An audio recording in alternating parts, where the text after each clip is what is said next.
ও বন্ধু মুসলমান যুবক ভাইরা,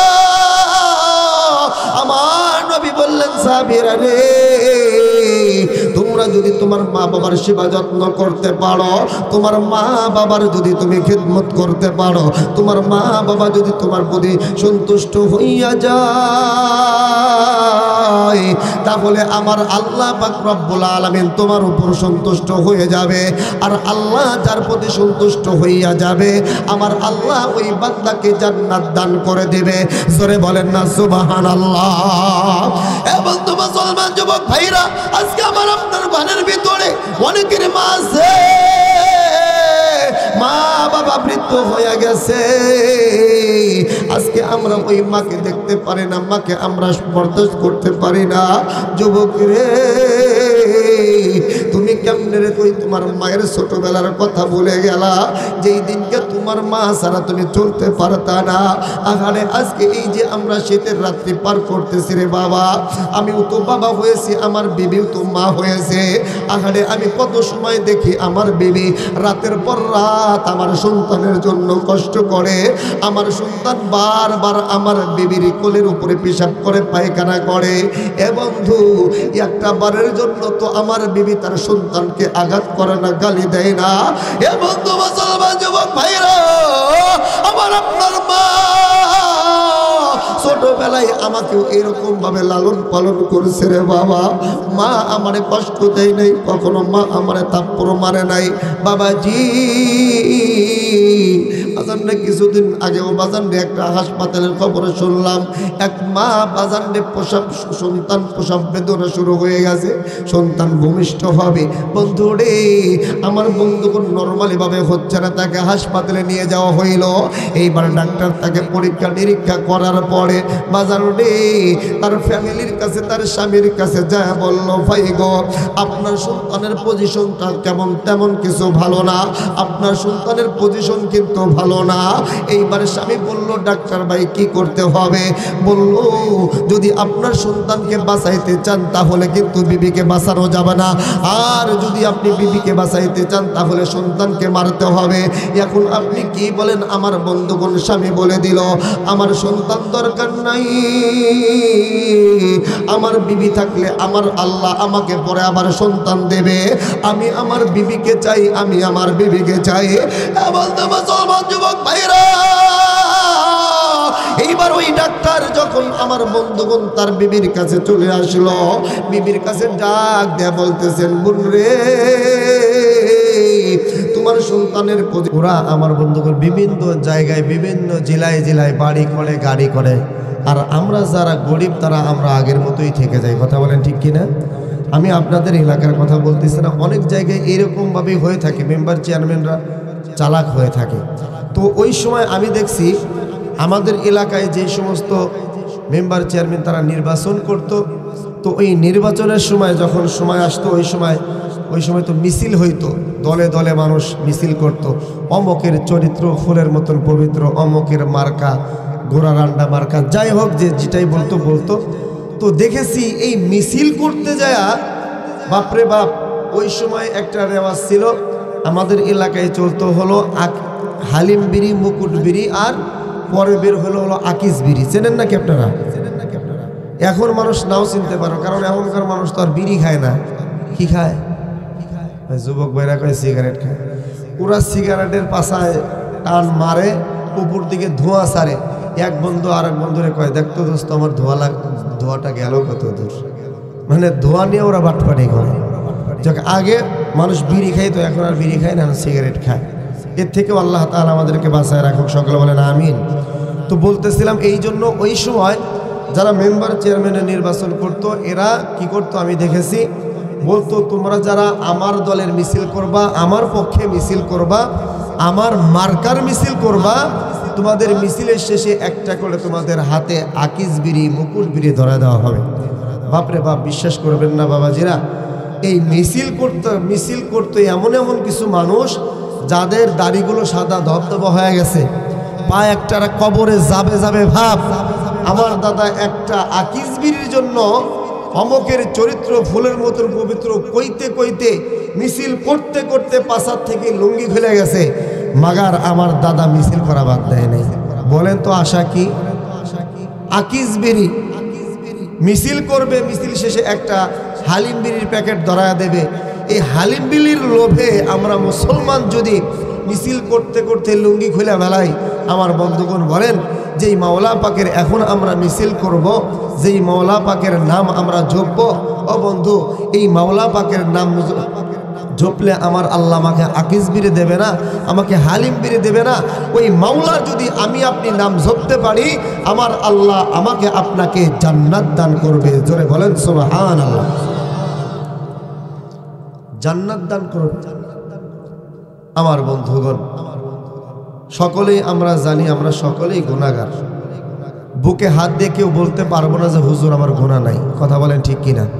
কম বেশি সকলেই আমরা গুনাহ করেছি, গুনাহ করেই থাকি। তো এই যে আমার আপনার কলবের ভিতরে যে গুনাহ হয়ে গেছে, মরিচা পড়ে গেছে। দুনিয়ার জমিনে দেখবেন একটা লোহা যদি মাটির ভিতরে অনেক দিন রাখা হয়, পানির ভিতরে রাখা হয়, ওই লোহাটার ভিতরে ঝোম ধরে যায়, মরিচা পড়ে যায়। তো ওই লোহাটাকে পরিষ্কার করার জন্য রেতের প্রয়োজন হয়। কথা বলেন ঠিক কিনা? রেত দিয়ে ঘষলে পারে লোহাটা পরিষ্কার হয়, পরিচ্ছন্ন হয়, ঝকঝকে হয়ে যায়। তো আমার আপনার দিলের ভিতরে যে এই গুনাহ করতে করতে, খারাপ কাজ করতে করতে, আল্লাহর নাফরমানি করতে করতে আমার আপনার দিলের ভিতরে যে ঝোম পড়ে গেছে, মরিচা পড়ে গেছে, ও বাবাজিরা, এখন দেখবেন জালের দিলের ভিতরে ময়লা, এদের নামাজ পড়তে মজা লাগে না, ভালো কাজ করতে মজা লাগে না, শুধু মুমতাজের ফাটতে যায় গান শুনতে মজা লাগে। কথা বলেন ঠিক কিনা? তাও বলে ঠিক কিনা? এটা কিছুই বলে না। ঠিক আছে নাকি? ভুল বললাম নাকি? যাদের দিলের ভিতরে ময়লা হয়ে গেছে, কলবের ভিতরে ময়লা হয়ে গেছে, এরা দেখবেন ওই যে দোকানের ভিতরে বসে বসে, রাস্তার চিপায় চাপায় বসে বসে মুমতাজের ফাটতে যায় গান শোনে। আমার বন্ধুগণ, কিন্তু যদি আপনার দিলটা পরিষ্কার হয়ে যায়, দিলের ভিতরে যদি ময়লা যদি দূর হয়ে যায়, আপনার এই দিলের ভিতরে শুধু আমার আল্লাহ তাআলার ইবাদত করতে মজা লাগবে, রমজান মাসে আল্লাহ তাআলার জিকির করতে মজা লাগবে, রমজানের রোজা রাখতে মজা লাগবে। আমার বন্ধুগণ, 5 ওয়াক্ত নামাজ আমার আপনার পড়তে দিলের ভিতরে তৃপ্তি লাগবে। জোরে বলেন না সুবহানাল্লাহ। এই জন্য দিলটা পরিষ্কার করার জন্য, দিলের ময়লাকে দূর করার জন্য আমার আল্লাহ পাক রব্বুল আলামিন বাজানরে জিকির রেখে দিয়েছেন। আমার আল্লাহ তাআলা বলেন, বান্দা তোমাদের যেমন লোহাকে পরিষ্কার করার জন্য রেতের প্রয়োজন, তোমার দিলের ময়লাকে সাফ করার জন্য, পরিষ্কার করার জন্য আমি আল্লাহ জিকির দিলাম। তোমরা যদি এই জিকির করতে পারো, তোমাদের দিলের ময়লাগুলো পরিষ্কার হয়ে যাবে, জমগুলো দূর হয়ে যাবে। এই জন্য আমাদের বেশি বেশি জিকির করা দরকার। কথা বলে ঠিক কিনা? এই জন্য কেউ জবানটাকে বন্ধ রাখবেন না, সকলে উচ্চ আওয়াজে সুমস্বরে আল্লাহকে রাজি আর খুশি করার জন্য মোহাব্বতে লা ইলাহা। এটা একটু দূরে দেওয়া যাবে না ভাই? হালকা একটু বেশি কাছে হয়ে যায়, সমস্যা।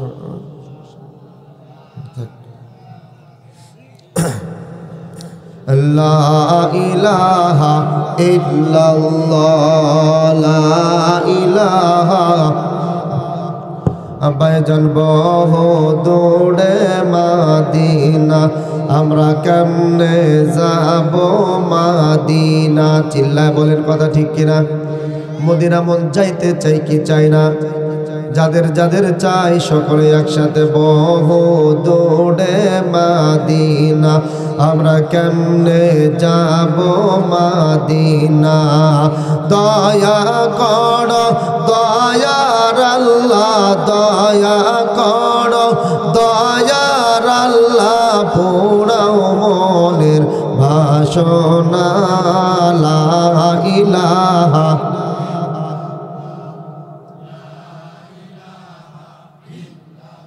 মোহাব্বত, লা ইলাহা জোড়ে, লা ইলাহা ইল্লাল্লাহ, লা ইলাহা ইল্লাল্লাহ, লা ইলাহা। যার দিলে আছে আল্লাহর ভয়, আল্লাহ আল্লাহ সব সময়।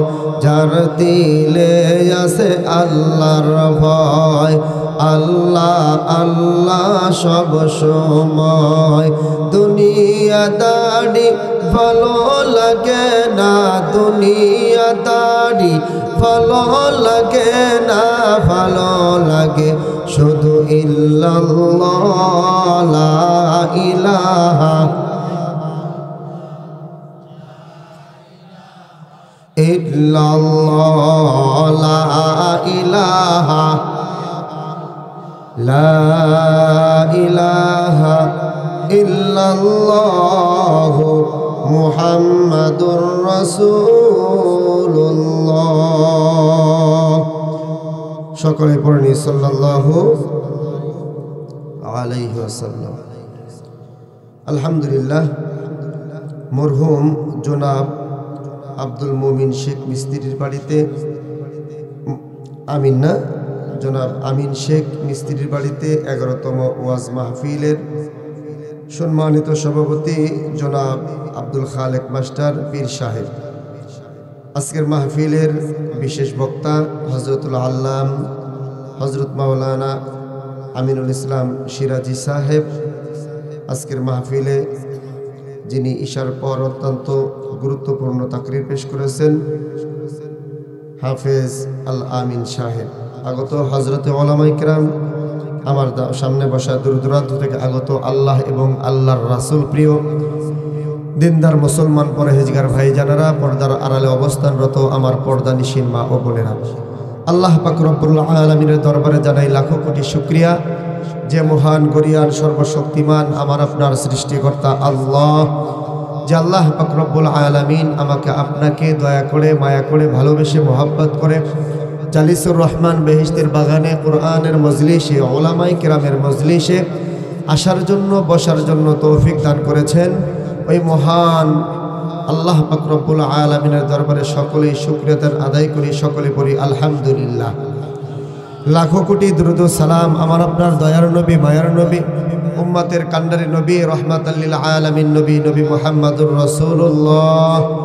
সকলেই পড়ি সাল্লাল্লাহু আলাইহি ওয়াসাল্লাম। সর্বপ্রথম আপনাদের কাছে জানতে চাই আপনারা সকলেই কেমন আছেন? আলহামদুলিল্লাহ, আপনাদের দোয়ায়, আল্লাহ তাআলার দয়ায় আমি অত্যন্ত ভালো আছি।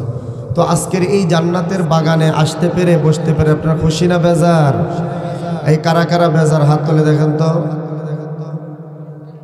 হাত আর তোলার মানুষ পায় না, যুবক মানুষই তুলছে।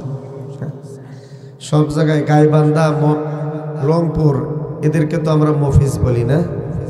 এই রংপুর আর গাইবান্ধা যখন মাহফিলে যায়, যদি বলি যে কারা কারা বেজার হাত তোলে, বুঝুক আর না বুঝুক, কিছু মুসল্লি মুরব্বী বাবাদের আছে, হুজুর আমি রাজি। ওদিকে ওয়াজ করে মজা আছে। কেমন মজা? মানে যদি বলে সুবহানাল্লাহ বলেন, সুবহানাল্লাহ এত জোরে বলবে যে চাঁদোয়া উপরের যে সামিয়ানা ফেটে যায়। জাহান্নামের কথা বললেও যদি বলেন সুবহানাল্লাহ, মানে মাঝে মাঝে পরীক্ষা করার জন্য যে কেমন সচেতন হেরা, এই জায়গাও কয় সুবহানাল্লাহ। কারা কারা জাহান্নামে যাইতে রাজি হাত তোলেন। হাত তুলছে 10-20 জন। মানে এই জন্য এরা অনেক সহজ সরল মানুষ, বুঝে না তো হুজুকে বাঙালি। যাই হোক, যারা যারা আজকের এই জান্নাতের বাগানে আসতে পেরে বসতে পেরে খুশি, আমার আল্লাহকে হাত তুলে একটু নারায়ে তাকবীর দিয়ে দেখায় দেন। লিল্লাহে তাকবীর, লিল্লাহে তাকবীর। হাতটা বাবা একটু নাড়া দেন তো। সকলে বলেন আলহামদুলিল্লাহ, আর একটু জোরে বলেন আলহামদুলিল্লাহ। হাত নামান। যাই হোক, যদিও বাড়ির মাহফিল হয়, কিন্তু বোঝা যাচ্ছে না যে এটা বাড়ির একটা মাহফিল। যতটুকু প্যান্ডেল কানায় কানায় আলহামদুলিল্লাহ পরিপূর্ণ। দোয়া করি, আশা রাখি যারা এখনও আশেপাশে, যারা যেই ভাইরা দোকানে বাজারে বসে আছে, ঘরের ভিতরে শুয়ে আছে, আশা করি ইনশাল্লাহ ওনারা অতি শীঘ্রই চলে আসবে। এই জান্নাতের বাগান আজকে আছে, আগামীকাল থাকবে না। কথা বলে ঠিক কিনা? হতে পারে এই মাহফিলটা আমার আপনার জীবনের শেষ মাহফিল। হতে পারে এই মাহফিলটা আমার আপনার জন্য নাজাতের জরিয়া হয়ে যাবে। কিয়ামতের দিন আল্লাহ তাআলার কাছে আমার আপনার জন্য সাক্ষী হয়ে যাবে, আল্লাহ আমি অমুক দিন আপনার এই বান্দাকে দেখেছি, সে দিনের মজমায় বসেছিল, জান্নাতের বাগানে বসেছিল। আল্লাহ তুমি তোমার বান্দাকে এই ওসিলায় মাফ করে দাও। জোরে বলেন না সুবহানাল্লাহ। যাই হোক, দীর্ঘক্ষণ আপনারা বসে রয়েছেন চাতক পাখির মতন, এখনও পর্যন্ত তাকায় আছেন। আরামের ঘুমকে হারাম করে, আরামের বিছানাকে ত্যাগ করে এখনও বসে আছেন। আমি আপনাদেরকে বেশি কষ্ট দেব না, লম্বচড়া ভূমিকা টানবো না, যেহেতু রাত্রি গভীর হয়ে গেছে, আবার যাইতে হবে। আমি পবিত্র কালামুল্লাহ শরীফের সূরা আলে ইমরানের 31 নম্বর আয়াত তিলাওয়াত করেছি। রাসূলুল্লাহ সাল্লাল্লাহু আলাইহি সাল্লামের অসংখ্য হাদিস থেকে একটা হাদিস পাঠ করেছি। তিলাওয়াতকৃত আয়াত এবং হাদিসকে সামনে রেখে কিছু কথা বলার জন্য চেষ্টা করব। আল্লাহ তাআলা তৌফিক দান করেন। সকালে বলেন আমিন। এখানে বিশেষ করে অধিকাংশই দেখা যাইতেছে যুবক ভাইরা। এখন বাংলাদেশের যুবকরা যদি চুপ হয়ে যায়, দেখবেন বাংলাদেশটাও চুপ হয়ে গেছে। কথা বলেন ঠিক কিনা? বাংলাদেশের যুবকরা সচেতন, বাংলাদেশও সচেতন। বাংলাদেশের যুবকরা যদি নারায়ে তাকবীর আওয়াজ দিতে পারে, খোদার কসম করে বলি এই বাংলার জমিনে কোনো নাস্তিক্যবাদী থাকতে পারবে না। কথা বলেন ঠিক কিনা? বাংলার যুবকরা যখন সচেতন হয়ে যাবে, আল্লাহু আকবারের ধ্বনি দেবে, খোদার কসম করে বলি এই বাংলার জমিনে কোনো নাস্তিকের বাচ্চা আমার রাসূলকে গালি দিতে পারবে না, কোনো নাস্তিকের বাচ্চা আমার রাসূলকে কটূক্তি করতে পারবে না। যদি কোনো নাস্তিকের বাচ্চা আল্লাহর রাসূলকে কটূক্তি করার সাহস দেখায়, খোদার কসম করে বলি এই বাংলার জমিনে 95% মুসলমানের দেশ বাংলাদেশ, এই 95% মুসলমানের বাংলাদেশে কোনো নাস্তিক, কোনো মুরতাদের বাচ্চা আমার রাসূলকে গালি দিবে, আমার রাসূলকে কটূক্তি করবে, আমরা মুসলমান কখনো বরদাস্ত করব না। কথা বলেন ঠিক কিনা? ওই সমস্ত নাস্তিকের বাচ্চাদেরকে যেখানেই পাওয়া হবে, আমার রাসূলকে যারা গালি দেবে ওদের কোনো মাপ হবে না। যেখানেই পাবেন জুতা পিটা করবেন। কারা কারা রাজি আমার আল্লাহকে হাত তুলে দেখাও, লিল্লাহি তাকবীর। রাসূলের অবমাননাকারীদের, রাসূলকে যারা গালি দেবে, যারা আমার রাসূলকে কটূক্তি করবে, এদের কোনো মাপ হবে না। কথা বলেন ঠিক কিনা? এই জন্য যুবকদের সচেতন থাকতে হবে। যুবকরা যদি সচেতন থাকে, যুবকরা যদি জাগ্রত হয়, তাহলে বাংলাদেশও জাগ্রত থাকবে। কথা বলেন ঠিক কিনা? আমার ভাই যারা, আমার বন্ধুগণ, তো সূরা আলে ইমরানের আমি আপনাদেরকে সহজ ভাষায় বলতেছি। সূরা আলে ইমরানের এই আয়াতে আল্লাহ পাক রব্বুল আলামিন তার হাবিবকে ডাক দিয়ে বলতেছেন, বিসমিল্লাহির রহমানির রহিম। قل إن كنتم تحبون الله فاتبعوني يحببكم الله ويغفر لكم ذنوبكم والله غفور رحيم। সকলে বলেন আল্লাহু আকবার। আর একটু মোহাব্বতে আওয়াজ দিয়ে বলেন না আল্লাহু আকবার। আমার ভাইজান, আমার বন্ধুগণ, আল্লাহ রাব্বুল আলামিন ডাক দেয়া বলে, নবী গো,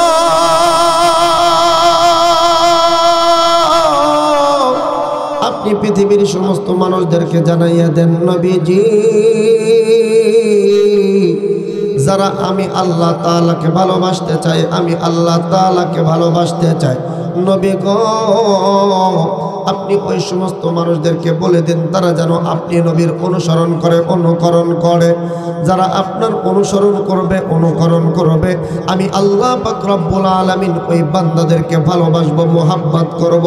জোরে বলেন না সুবহানাল্লাহ। শুধু তাই নয় গো নবী, যারা আপনাকে মোহাব্বত করবে, যারা আপনাকে অনুসরণ করবে, আমি আল্লাহ পাক রব্বুল আলামিন তাদের জিন্দেগীর সমস্ত গুনাহকে মাফ করে দেব। বন্ধু মুসলমান যুবক ভাইরা, আল্লাহ পাক রব্বুল আলামিন জানাইয়ে দিলেন, যারা আমার রাসূলকে, যারা আমি আল্লাহকে তোমরা পেতে চাও, আমি আল্লাহ তাআলাকে ভালোবাসতে চাও, মোহাব্বত করতে চাও, ভাই গো, আমার বন্ধুগণ, আল্লাহ তাআলার ভালোবাসা পাইতে হলে আগে আমার রাসূলের অনুসরণ করতে হবে, অনুকরণ করতে হবে, আমার রাসূলকে বাজানে মোহাব্বত করতে হবে। এ বাবাজি, কোনো দিকে নজর নাই, দিলের কান লাগায়া কথাগুলো শোনা চাই রে বাবা। কেমন মোহাব্বত করতে হবে, দিলের কান লাগায় কথাগুলো শুনবা। বাজান রে দেখো না, তোমার দিলটা একটু নরম করে দাও। হতে পারে আজকে আমার আপনার এই মাহফিলটা জীবনের শেষ মাহফিল হয়ে যেতে পারে। ভাই গো, আমার আপনার দয়ার নবী মায়ার নবীকে কেমন মোহাব্বত করতে হবে, কেমন ভালোবাসতে হবে। আমার আপনার দয়ার নবী মায়ার নবী বললেন, লা ইউমিনু আহাদুকুম হাত্তা আকুনা আহাব্বা ইলাইহি মিন ওয়ালিদিহি ওয়া ওয়ালাদিহি ওয়ান নাসি আজমাইন। আমার আপনার দয়ার নবী মায়ার নবী বললেন, হে আমার উম্মতের দল, তোমরা কেমনে আমি রাসূলকে মোহাব্বত করবা? ভাই গো, ভালো করে শুনে দেন।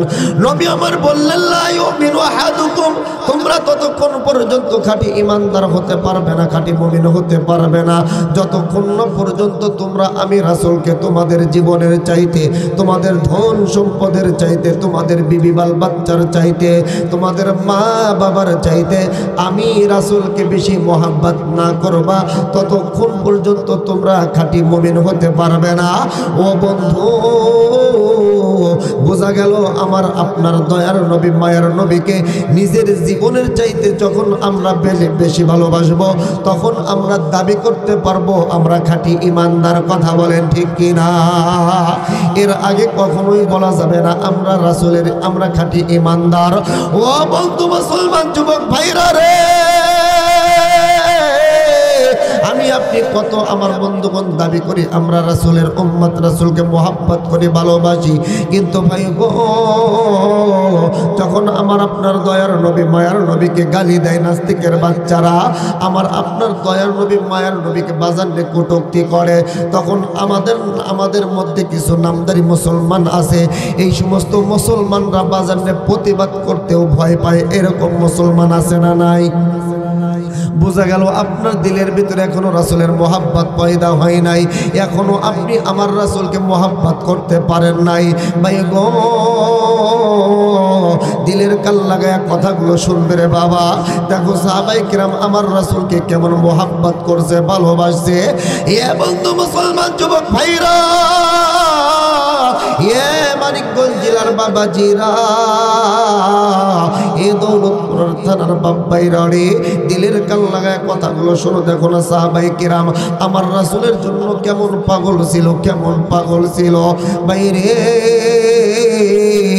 আমার আপনার দয়ার নবী মায়ার নবী, উম্মতের কান্ডারের নবী, রাহমাতাল লিল আলামিন নবী, আমার বন্ধুগণ যখন কাফেরদের অত্যাচারে জর্জরিত হইয়া নিজের মাতৃভূমি মক্কা ছাড়িয়া বাজারে মদিনায় যখন হিজরত করে চলে আসলো, ও বন্ধু, আমার আপনার দয়ার নবী মায়ের নবী এক জায়গায় মনটা খারাপ করে বসে আছে। এমন সময় দুইজন বালক সাহাবী, এ বন্ধু, কিতাবের ভিতরে যাদের বয়স সম্পর্কে বলা হয়েছে 8 বছর আর 10 বছর, এ বন্ধু রে, এই দুইজন বালক সাহাবী আমার নবীজির কাছে আসলেন, আমার নবীজিকে সালাম দিলেন, ডাক দেয়া বললেন, ইয়া রাসূলুল্লাহ, ইয়া হাবিবাল্লাহ, আপনি কোত্থেকে আসছেন, আপনার বাড়ি কোথায়? ভাই গো, এইবার আমার আপনার দয়ার নবী মায়ার নবী বললেন, বেটারে, আমার বাড়ি হলো মক্কায়, আমি মক্কা থেকে মদিনায় আসছি। আমার বন্ধুগণ ওই বালক দুইটা আমার নবীকে বললেন, আপনি কি জন্য নিজের মাতৃভূমি ছাড়িয়া আমাদের মদিনায় আসছেন? এ বন্ধু মুসলমান যুবক ভাইরা, এইবার নবী আমার ডাক দেয়া বললেন, ও আমার সাহাবীরা, ও আমার বেটা, তোমরা ভালো করে শুনে নাও। ওই যে আমার মক্কার মানুষ আমাকে এরকম ভাবে অত্যাচার করিয়া, আমাকে জুলুম করে, নির্যাতন করিয়া আমাকে তারা তাড়াইয়া দিয়েছে, আর তোমাদের মদিনার মানুষ আমাকে আশ্রয় দিয়েছে। এ বন্ধু, দেখো এই দুইটা বালক সাহাবী আমার বন্ধুগণ, তাদের দিলের ভিতরে কেমন আমার নবীজির মোহাব্বত ছিল, ভালোবাসা ছিল। এইবার ওই দুইটা ভাই বাজানরে আমার নবীকে ডাক দেয়া বললেন, ইয়া রাসূলুল্লাহ, ইয়া হাবিবাল্লাহ, আপনি অনুগ্রহ করে বলুন, দয়া করে একটু আমাদেরকে বলেন, ওই মক্কায় থাকাকালীন আপনাকে কে বেশি কষ্ট দিয়েছে, কে বেশি অত্যাচার করেছে? ভাই গো, এইবার আমার আপনার দয়ার নবী মায়ার নবী বললেন, বেটারে ওই মক্কায় থাকাকালীন সবচাইতে বেশি আমি রাসূলকে কষ্ট দিয়েছে আবু জেহেল। ও বন্ধু মুসলমান যুবক ভাইরা, আবু জেহেল আমার নবীজিকে কেমন কষ্ট দিছে, আমার রাসূলকে কেমন অত্যাচার করেছে রে বাবা। ভাই গো, রাসূলের মোহাব্বত যদি তোমার ভিতরে থাকে তাহলে অবশ্যই তোমার দিলটা নরম হয়ে যাবে।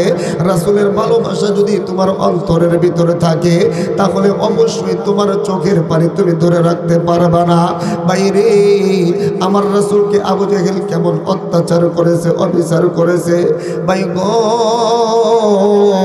নবী যখন নামাজ পড়ার জন্য বাজারে সিজদায় চলে গেছে, আবু জেহেল তার অনুসারীদেরকে ডাক দেয়া বলতেছে, তোমরা তাড়াতাড়ি যাও, ওই মুহাম্মাদের মাথার উপরে তোমরা উটের ভুঁড়ি আইনা দাও, যাতে করে মুহাম্মদ আর সিজদা থেকে মাথা উঠাইতে না পারে। এইভাবে যেন মুহাম্মদ দুনিয়া থেকে বিদায় নিয়ে চলে যায়। জোরে বলেন না নাউজুবিল্লাহ। এ বন্ধু মুসলমান যুবক ভাইরা, এইবার আমার নবীজিকে এমন ভাবে কষ্ট দিছে, আমার নবীজিকে এত জুলুম করেছে, অত্যাচার করেছে। ভাই গো, ওই দুইজন সাথে হাঁটতেছে, আর এক ভাই আর এক ভাইয়ের দিকে তাকাইয়া আমার বন্ধুগণ দুই ভাই প্রতিজ্ঞাবদ্ধ হইলেন। ছোট ভাই বড় ভাইকে বলতেছে, ভাইরে আসো না, আমরা হাতের উপর হাত লাগিয়ে আমরা প্রতিজ্ঞাবদ্ধ হই যে আবু জেহেল আমার নবীকে তার মাতৃভূমি মক্কায় থাকতে দেয় নাই, আমার নবীজিকে দূর দূর দূর দূর করে তাড়াইয়া দিছে, আমার নবীজিকে এইরকম ভাবে তার মাথার উপরে উটের ভুঁড়ি উঠা দিছে। ভাই গো, আজকের থেকে আমরা দুই ভাই প্রতিজ্ঞাবদ্ধ হব, যদি আল্লাহ তাআলা যদি কোনোদিন আমাদেরকে সুযোগ করে দেয়, যদি মুসলমানদের সঙ্গে কাফেরদের যুদ্ধ বেজে যায় আর ওই যুদ্ধে যদি আবু জেহেল অংশগ্রহণ করে, তাহলে আমরা দুই ভাই মিলে আবু জেহেলকে, রাসূলের চিরদুশমন, ইসলামের চিরদুশমন আবু জেহেলকে আমরা দুই ভাই হত্যা করে জাহান্নামে পাঠিয়ে দেব। জোরে বলেন না আল্লাহু আকবার। এ বন্ধু মুসলমান যুবক ভাইরা, দুই ভাইয়ের বয়স কিন্তু বাজারে, এক ভাইয়ের বয়স 8 বছর আর এক ভাইয়ের বয়স 10 বছর। এই দুই ভাই আমার বন্ধুগণ প্রতিজ্ঞাবদ্ধ করলেন, আমার রাসূলকে যারা কষ্ট দিয়েছে, আমার রাসূলকে যে আবু জেহেল মক্কা থেকে বিতাড়িত করে দিয়েছে, এই আবু জেহেল বেঁচে থাকবে আর আমরাও বেঁচে থাকবো, এটা কখনোই হতে পারে না। আমার রাসূলকে কষ্ট দিয়ে আবু জেহেল সুখে থাকবে, এইটাই কখনো বরদাস্ত করা যাবে না।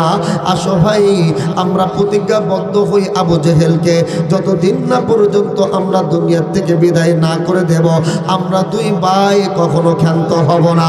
জোরে বলেন না আল্লাহু আকবার। হে বন্ধু মুসলমান, দুই ভাই বাজারে এইভাবে প্রতিজ্ঞাবদ্ধ হয়ে গেল। কিছুদিন পর বাজারে খবর আসলো, কাফেররা আমার বন্ধুগণ আবু জেহেল দলবল নিয়ে আমার বন্ধুগণ মদিনায় আক্রমণ করার জন্য আসতেছে। নবীজি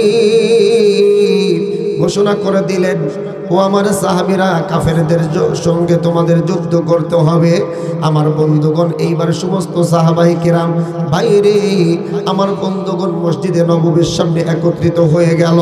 যে সমস্ত মানুষগুলো কানা ল্যাংরা আতর লোলা গোজা সমস্ত সাহাবায়ে কেরাম একত্রিত হয়ে গেল। একসাথে আমার বন্ধুগণ রাসূলের জন্য জীবন বাজি রাখবে, আমার রাসূলের ইজ্জত আবরুকে হেফাজত করার জন্য। ভাই গো, আমার আপনার দয়ার নবী, মায়ের নবী, রহমাতুল লিল আলামিন নবী বাজারে এক এক করে সিলেক্ট করতেছে, বাছাই করতেছে, ছাঁটাই বাছাই করতেছে, কারা যুদ্ধ করতে পারবে আর কারা যুদ্ধ করতে পারবে না। ও বন্ধু মুসলমান যুবক ভাইরা, আমার আপনার দয়ার নবী, মায়ের নবী বাজারে এরকম ভাবে ছাঁটাই বাছাই করতেছে, কারা যুদ্ধ করার জন্য ফিট আর যারা কারা আনফিট। এ বন্ধু, এইরকম ভাবে আমার রাসূল একটা সাইড করতেছে। এইভাবে কিছু দূর যাইতে যাইতে আমার নবীজি তাকাইয়া দেখে একটা 10 বছরের বাচ্চা বাজার নিয়ে পায়ের আঙ্গুলের উপর এইভাবে ভর করিয়া দাঁড়াইয়া আছে। জোরে বলেন না আল্লাহু আকবার। নবী আমার বললেন, বেটারে তুমি কি জন্য পায়ের আঙ্গুলের উপর ভর করে দাঁড়ায় আছো? তুমি তো ছোট মানুষ, কি জন্য তুমি পায়ের আঙ্গুলের উপর ভর করে দাঁড়ায় আছো? ভাই গো, ওই বালক সাহাবী আমার নবীকে ডাক দিয়ে বলতেছেন, নবী গো, আমি তো ছোট মানুষ, আমি জানি আমি মাপে টিকবো না, আমাকে আপনি যুদ্ধের ময়দানে নিয়ে যাবেন না। এই জন্য আমি মাপে পড়ার জন্য, মাপে টিকার জন্য পায়ের আঙ্গুলের উপর ভর করে আমি দাঁড়ায় আছি। জোরে বলেন না আল্লাহু আকবার। বন্ধু মুসলমান, নবী আমার ডাক দিয়ে বললেন, বেটা রে তোমার বয়স কত? তোমার বয়স কত? এইবার ওই সাহাবী ছোট বালকটা ডাক দিয়ে বলতেছেন, নবী গো, আমার বয়স হলো 10 বছর।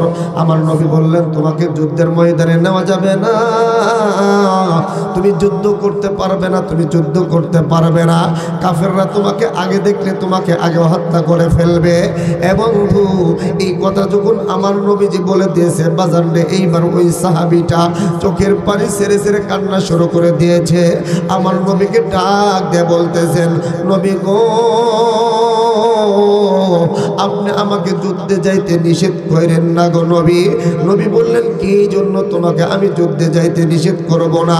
এইবার ওই সাহাবীরা ডাক দিয়ে বলতেছেন, নবী গো, আমার জনক দুঃখিনী মা আমাকে ডাক দিয়ে বলতেছেন, বেটা রে আজকে সমস্ত সাহাবায়ে কেরাম যুদ্ধের ময়দানে চলে যাইতেছে। ও বেটা, আমার বড় মন চাই তোমার যদি বাবা আজকে বেঁচে থাকতো রে বাবা, আমি তোমার বাবাকে যুদ্ধের ময়দানে পাঠাইয়া দিতাম। কিয়ামতের দিন আমি আমার আল্লাহর সামনে মুজাহিদের বিবি বলে আল্লাহর সামনে দাঁড়াইয়া যাইতাম। জোরে বলেন না সুবহানাল্লাহ। বেটা রে, তোমার বাবা তো দুনিয়ার জমিনে বেঁচে নাই রে বাবা। আজকে কে যাবে রাসূলের পক্ষে যুদ্ধ করার জন্য? যারে বেটা যা, রাসূলের পক্ষে যুদ্ধ করো। ও বেটা, একটা কথা ভালো করে শুনে রাখবি, বেটা রে, যুদ্ধের ময়দানে আমার বন্ধুগণ কাফেররা যখন আমার নবীজির দিকে তীর ছুড়বে, আমার নবীজির দিকে বল্লম নিক্ষেপ করবে, বেটা রে, সঙ্গে সঙ্গে তুমি তোমার এই বুকখানা আমার রাসূলের জন্য তুমি তোমার বুকখানাকে পেতে দিবা। একটা তীর যেন আমার রাসূলের এরকম ভাবে শরীরে আঘাত না করে। জোরে বলেন না সুবহানাল্লাহ। ও বন্ধু মুসলমান যুবক ভাইরা, কেমন ভাবে আমার রাসূলকে ভালোবাসছে, কেমন মুহাব্বত করছে আমার নবীকে। এ যুবক, আমরাও তো ওই নবীজির উম্মত, আমরাও তো ওই নবীজির উম্মত, আমরাও তো নিজেদেরকে আমার বন্ধুগণ নবীজির উম্মত বলে দাবি করি। ভাই গো, কেমন উম্মত হইলাম বাবারে, আজকে ওই নবীজির মুহাব্বত, ওই নবীজির সুন্নত আমাদের ভিতরে নাই, ওই নবীজির আদর্শ আমাদের ভিতরে নাই বাবাজি। ওই নবীজির মুহাব্বত বাজারে আমাদের ভিতরে সিটা ফাটাও নাই। ও বন্ধু মুসলমান যুবক ভাইরা,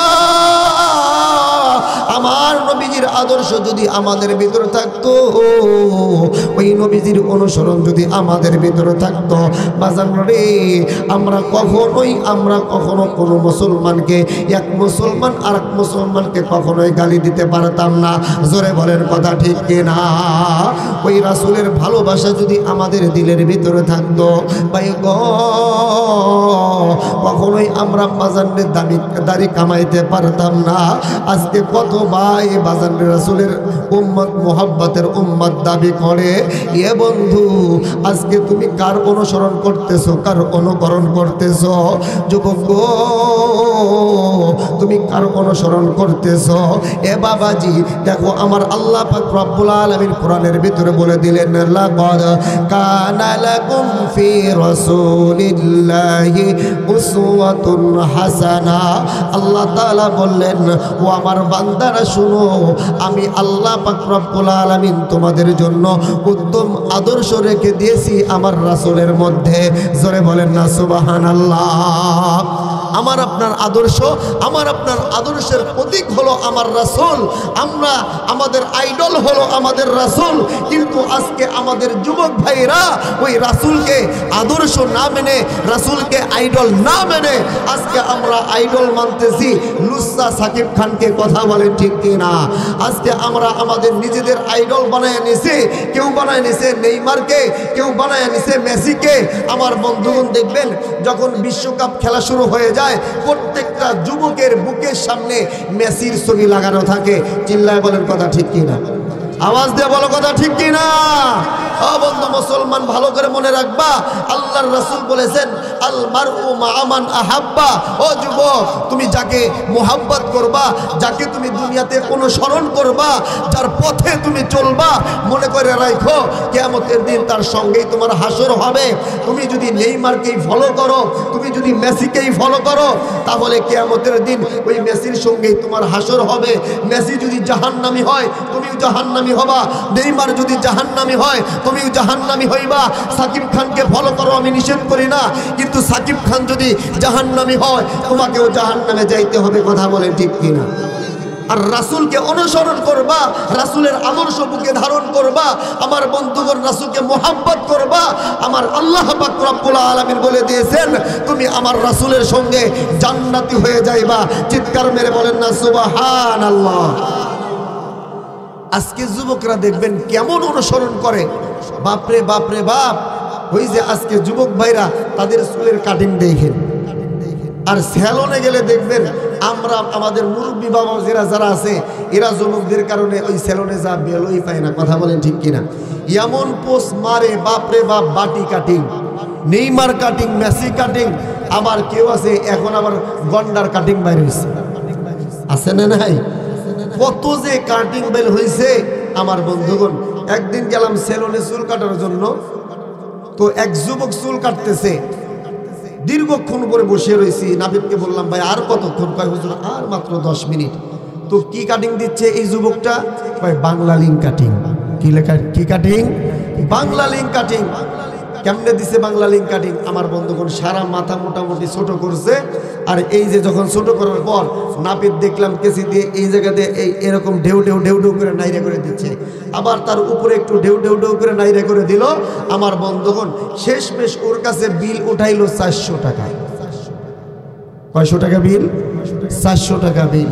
আমি বললাম নাপিতও ভালো চালাক, জায়গা মতোই আঘাত করছে। কথা বলেন ঠিক কিনা? আমরা চুল কাটি 50-60 টাকা, এখনকার যুগে আগে তো দিতাম 2 টাকা করে। আর যুবকরা এমন একটা কাটিং দিয়েছে বাটি কাটিং। বাটি কাটিং কেমন কাটিং? আমার বন্ধুগণ সারা জায়গা এরকম ভাবে নাইরে মাঝখানে কয়েকটা চুল রেখে দিছে, হয়ে গেছে বাটি কাটিং। যুবক হাসতেছ, একটা কথা মনে রাখবা, আল মারউ মা মান আহাব্বা।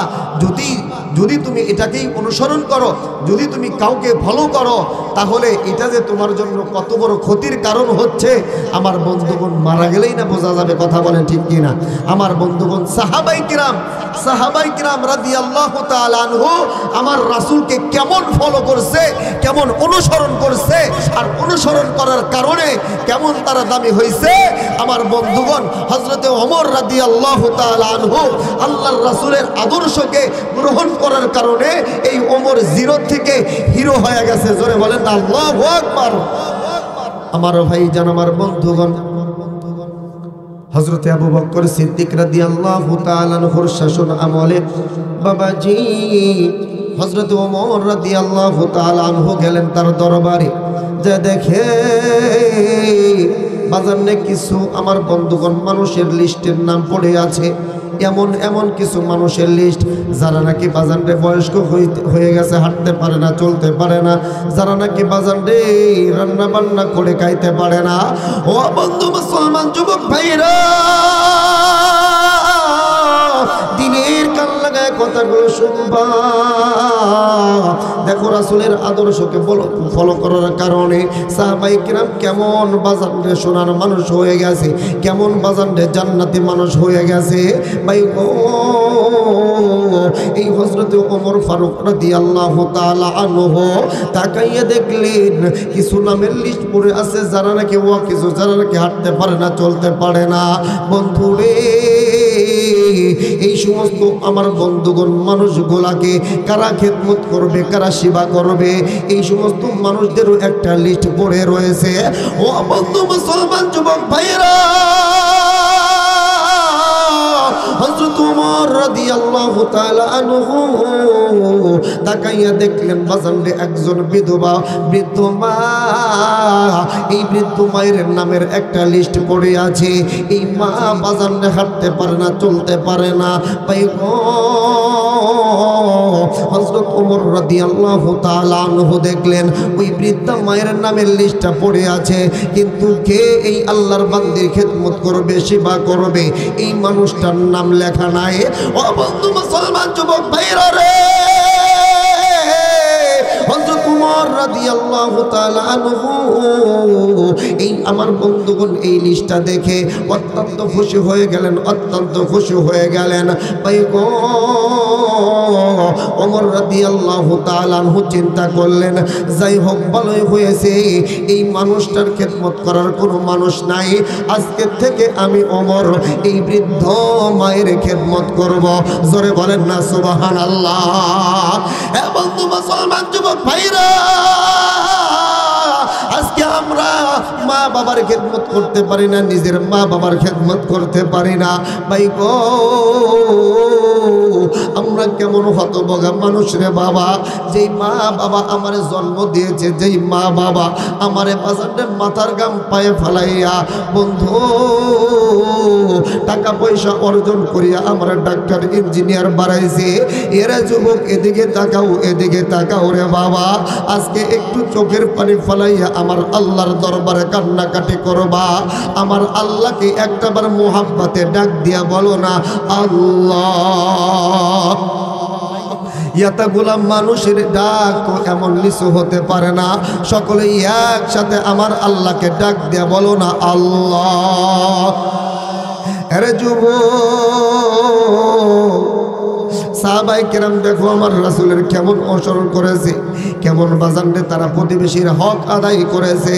এ বাবাজি, আজকে আমরা নিজের মা বাবার খেদমত করি না, আর সাহাবায়ে কেরাম নিজের মা বাবার খেদমত করার পরেও আমার বন্ধুগণ তারা বৃদ্ধ মানুষের প্রতিবেশীর হক আদায় করেছে। এ যুবক বন্ধু, ভালো করে শুনে না, আজকে তুমি কোন মাকে কষ্ট দাও, আজকে তুমি কোন বাবাকে কষ্ট দাও, বাজারে আমার আল্লাহ পাক রব্বুল আলামিন বলেছেন, এ বান্দা আমি তোমাদেরকে হুকুম করলাম, আমি আল্লাহ তোমাদেরকে আদেশ করলাম, তোমরা তোমাদের মা বাবার সেবা করবা, তোমরা তোমার মা বাবার খেদমত করবা। ভাই গো, আমার আপনার দয়ার নবী মায়ার নবী জানাইয়া দিয়েছেন, হুমা জান্নাতুকা ওয়া নারুকা, এর উম্মতের দল তোমার মা বাবাই হলো তোমার জন্য জান্নাত, আবার তোমার মা বাবাই হলো তোমার জন্য জাহান্নাম। বন্ধু মুসলমান যুবক ভাইরা রে, বলতে পারে না হুজুর মা বাবা কেমনে আবার জান্নাত হয়, কেমনে জাহান্নাম হয়? বাবাজি খুব খেয়াল করে কথাগুলো শোনা চাই। এইবার নবীর একজন সাহাবী বাজারে দাঁড়াইয়া গেল, আমার নবীকে ডাক দেয়া বলল, নবী গো, কেমনে মা বাবা জান্নাত হয়, কেমনে জাহান্নাম হয়? এরে যুবক, দিলের কাল লাগায় কথাগুলো শুনবি রে বাবা। কেন তুমি মায়ের খেদমত করবা না, কেন তুমি বাবার খেদমত করবা না? ও বন্ধু মুসলমান যুবক ভাইরা, আমার নবী বললেন, সাহাবীরা রে, তোমরা যদি তোমার মা বাবার সেবা যত্ন করতে পারো, তোমার মা বাবার যদি তুমি খেদমত করতে পারো, তোমার মা বাবা যদি তোমার প্রতি সন্তুষ্ট হইয়া যায়, তাহলে আমার আল্লাহ পাক রব্বুল আলামিন তোমার উপর সন্তুষ্ট হয়ে যাবে। আর আল্লাহ যার প্রতি সন্তুষ্ট হইয়া যাবে, আমার আল্লাহ ওই বান্দাকে জান্নাত দান করে দেবে। জোরে বলেন না সুবহানাল্লাহ। এ বন্ধু মুসলমান যুবক ভাইরা, আজকে আমার আপনার বানের ভিতরে অনেকের মা আছে, মা বাবা বৃদ্ধ হয়ে গেছে, আজকে আমরা ওই মাকে দেখতে পারি না, মাকে আমরা বরদাস্ত করতে পারি না। যুবক রে, তুমি কেমনে রে তুই তোমার মায়ের ছোটবেলার কথা ভুলে গেলা, যেই দিনকে তোমার মা ছাড়া তুমি চলতে পারতা না। আহারে আজকে এই যে আমরা শীতের রাত্রি পার করতেছি রে বাবা, আমিও তো বাবা হয়েছি, আমার বিবিও তো মা হয়েছে। আহারে আমি কত সময় দেখি আমার বিবি রাতের পর রাত আমার সন্তানের জন্য কষ্ট করে। আমার সন্তান বারবার আমার বিবির কোলের উপরে পেশাব করে, পায়খানা করে। এ বন্ধু, একটা বারের জন্য তো আমার বিবি তার সন্তানকে আঘাত করে না, গালি দেয় না। এ বন্ধু মুসলমান যুবক ভাইরা, আমার আপনার মা ছোটবেলায় আমাকেও এরকম ভাবে লালন পালন করেছে রে বাবা। মা আমারে কষ্ট দেয় নাই কখনো, মা আমারে থাপ্পড় মারে নাই। বাবাজি বাজানরে কিছুদিন আগেও বাজানরে একটা হাসপাতালের খবরে শুনলাম, এক মা বাজানরে প্রসব সন্তান প্রসব বেদনা শুরু হয়ে গেছে, সন্তান ভূমিষ্ঠ হবে। বন্ধু রে, আমার বন্ধুগুলো নর্মালি ভাবে হচ্ছে না, তাকে হাসপাতালে নিয়ে যাওয়া হইল। এইবার ডাক্তার তাকে পরীক্ষা নিরীক্ষা করার পরে বাজার রে তার ফ্যামিলির কাছে, তার স্বামীর কাছে যা বললো, ভাই গো আপনার সন্তানের পজিশনটা কেমন তেমন কিছু ভালো না, আপনার সন্তানের পজিশন কিন্তু ভালো না। এইবার স্বামী বলল, ডাক্তার ভাই কি করতে হবে? বলল, যদি আপনার সন্তানকে বাঁচাইতে চান তাহলে কিন্তু বিবিকে বাঁচানো যাবে না, আর যদি আপনি বিবিকে বাঁচাইতে চান তাহলে সন্তানকে মারতে হবে। এখন আপনি কি বলেন? আমার বন্ধুগণ স্বামী বলে দিল, আমার সন্তান দরকার নাই, আমার বিবি থাকলে আমার আল্লাহ আমাকে পরে আবার সন্তান দেবে। আমি আমার বিবিকে চাই, আমি আমার বিবিকে চাই। মুসলমান যুবক ভাইরা, এইবার ওই ডাক্তার যখন আমার বন্ধুগণ তার বিবির কাছে চলে আসলো, বিবির কাছে ডাক দেয়া বলতেছেন, বোন রে তোমার সন্তানের পজিশনটা এমন, যদি তোমার সন্তানকে বাঁচাইতে হয় তাহলে তোমাকে আমরা বাঁচাইতে পারবো না, আর যদি তোমাকে আমরা যদি বাঁচাইতে চাই তাহলে তোমার সন্তানকে মৃত্যুবরণ করতে হবে। এখন তুমি কি বলতে চাও বলো দেখি। এবং ওই সময় ওই মা বাজানরে ডাক্তারকে বলে দিয়েছিল, ডাক্তার ভাই আমার আর দুনিয়ার চেহারা দেখার দরকার নাই, আমি আর দুনিয়ার আলো বাতাস দেখতে চাই না, আমি চাই আমার কলিজার টুকরা, আমার কলিজার মানিক দুনিয়ার আলো বাতাস দেখো। আমি চাই আমি মারা যাব, কিন্তু আমার সন্তান দুনিয়ার জমিনে আগমন করবে। জোরে বলেন না সুবহানাল্লাহ। বন্ধু মুসলমান যুবক ভাইরা, এইভাবেই তো মা বাবা সন্তানকে ভালোবাসে। ও বন্ধু মুসলমান যুবক ভাইরা রে, কিছুদিন আগেও তো আমরা দেখেছি ওই যে লঞ্চের ভিতরে যখন লঞ্চ ডুবে গেল, ভাই গো যখন মানুষের লাশগুলো বের করা হইতেছিল, আহারে একটা লাশ দেখলাম বাবা তার সন্তানটাকে বুকে জড়াইয়া আগলে রাখছে। বন্ধু বাবা তার সন্তানটাকে বাজানকে ছুটতে দেয় নাই। বন্ধু অহরহ ঘটনা এরকম হয়ে থাকে, অর্থাৎ মা বাবা তার সন্তানটাকে তার জীবনের চাইতে বেশি ভালোবাসে, কিন্তু আমরা এমন সন্তান, এমন নিষ্ঠুর পাষাণ্ড সন্তান, ওই মা বাবাকে আমরা দেখতে পারি না, মা বাবাকে সহ্য করতে পারি না। ও বন্ধু মুসলমান, মা বাবার সঙ্গে আমরা ধমক দিয়ে কথা বলি, অথচ আল্লাহ পাক রব্বুল আলামিন ডাক দিয়ে বললেন, ওয়া কুল্লাহুমা কাওলান কারীমা। বান্দারে, যখন তুমি তোমার মা বাবার সঙ্গে কথা বলবা, সাবধান, জোরে কিন্তু কথা বলবা না, আওয়াজ দিয়ে কথা বলবা না। যখন মা বাবার সঙ্গে কথা বলবা, নরম নরম সুরে কথা বলবা, মিষ্টি মিষ্টি সুরে তুমি মায়ের সঙ্গে কথা বলবা। জোরে বলেন না আল্লাহু আকবার। মায়ের সঙ্গে যদি আওয়াজ দিয়ে নিচু আওয়াজে কথা বলতে হবে, যখন মায়ের সঙ্গে কথা বলতে হয়, বাবার সঙ্গে কথা বলতে হয়, বাজান রে উচ্চ আওয়াজে কথা বলা যাবে না, চোখ গরম করে কথা বলা যাবে না। বন্ধু, আমি আপনি তো হাজার হাজার লক্ষ লক্ষ টাকা খরচ করিয়া হজ করার জন্য যাই, কিন্তু এই গ্যারান্টি আমি আপনি দিতে পারবো না আমার হজটা কবুল হয়েছে কিনা। কিন্তু বন্ধু রে, আমার আপনার দয়ার নবী, মায়ের নবী ডাক দিয়া বললেন, এরা আমার উম্মতের দল, তোমরা যদি তোমাদের মা বাবার দিকে নেক নজরে তাকাইতে পারো, যদি তোমার মা বাবার চেহারার দিকে চোখের দিকে তোমার চোখটা পইরা যায়, আমার আল্লাহ তোমাদের আমল নামায় কবুল হজের সওয়াব দান করবে। সুবহানাল্লাহ। এই জন্য বাজানে যাদের মা বাবা আছে বাজানে কখনোই কষ্ট দিবি না, যাদের মা বাবা আছে বাজানে মা বাবার সেবা করবা। ও বন্ধু মুসলমান, বলতেছিলাম সাহাবায়ে কিরাম আমার রাসূলকে কেমন আমার বন্ধুগণ ফলো করেছে, আল্লাহর রাসূলের আদর্শকে কেমন গ্রহণ করেছে।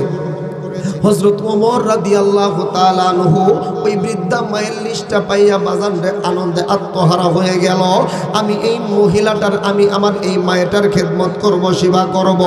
ভাই গো, ওই লিস্টটা নিয়ে বাজানরে হযরতে ওমর বাড়িতে চলে গেল আর নিয়ত করলো, আমি আগামীকাল ফজরের নামাজ পড়িয়া আমি ওই বৃদ্ধা মহিলার বাড়িতে যাব, তার সেবা করব। বাজানরে তারপরে দিন সকালবেলা হযরত ওমর রাদিয়াল্লাহু তাআলা আনহু ফজরের নামাজ পড়িয়া আমার বন্ধুগণ ওই বৃদ্ধা মহিলার বাড়িতে চলে গেল। ভাই গো, দরজার কাছে দাঁড়াইয়া বাজানরে আওয়াজ করলো, ও মা, আপনার ঘরের কি কাজ বাকি আছে আমাকে একটু অনুগ্রহ করে বলুন, আমি আপনার ঘরের কাজগুলো করে দিয়ে যাব। ও বন্ধু, সাধারণত ওই সময় দুইটা কাজ বেশি প্রয়োজন হইতো। একটা কাজ হইল বাজানরে থালি বাসন পরিষ্কার করা, আমার বন্ধুগণ আরেকটা হলো কুয়া থেকে পানি আইনা দেওয়া। ও বন্ধু মুসলমান যুবক ভাইরা, হযরত ওমর রাদিয়াল্লাহু তাআলা আনহু এইবার ওই মহিলাকে ডাক দিয়ে বললেন, মা গো, আপনার ঘরের কি কাজ বাকি আছে দিয়ে যাব। আমার বন্ধুগণ এইবার ঘরের ভিতর থেকে আওয়াজ আসলো, বলে আল্লাহর বান্দা, প্রত্যেক দিন যে আল্লাহর বান্দা আমার ঘরের কাজ করে দিয়ে যায়, আজকেও সে এসে আমার ঘরের কাজ করে দিয়ে গেছে। জোরে বলেন না আল্লাহু আকবার। হযরত ওমর রাদিয়াল্লাহু তাআলা আনহু ডাক দিয়ে বললেন, মা গো,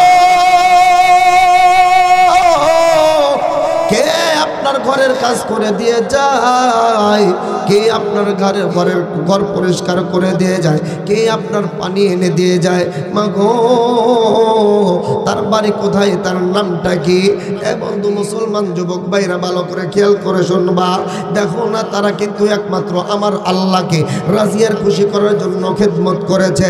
বাজারে মানুষকে দেখানোর জন্য খেদমত করে নাই, লৌকিকতা হিসাবে খেদমত করে নাই। এ বাবাজি, আজকে যদি আমরা একটা গরিব দুঃখী অসহায় মানুষকে সাহায্য করতে যাই, 1 কেজি চাউল দিলে আমার বন্ধুগণ 10 জন মানুষ একসাথে আমরা সেলফি তুলি, আছে না নাই? করোনার সময় আমরা অনেক সময় দেখেছি, মনে হয় যাকে আমরা ভিক্ষা দিতেছি, সাহায্য করতেছি, আসলে সে সাহায্য আমরা বন্ধুগণ যাকে সাহায্য করতেছি মূলত সেই আমাদেরকে সাহায্য করতেছে, মনে হয় এরকম নাকি? 10 জন মানুষ সেলফি তুলতেছে 1 কেজি চাউল দিয়ে। এদের চাইতে বড় ফকির, এদের চাইতে বড় মিসকিন আর দুনিয়ার জমিনে কেউ হতে পারে না। কথা বলেন ঠিক কিনা? এরা হলো ভিউ পাওয়ার মিসকিন।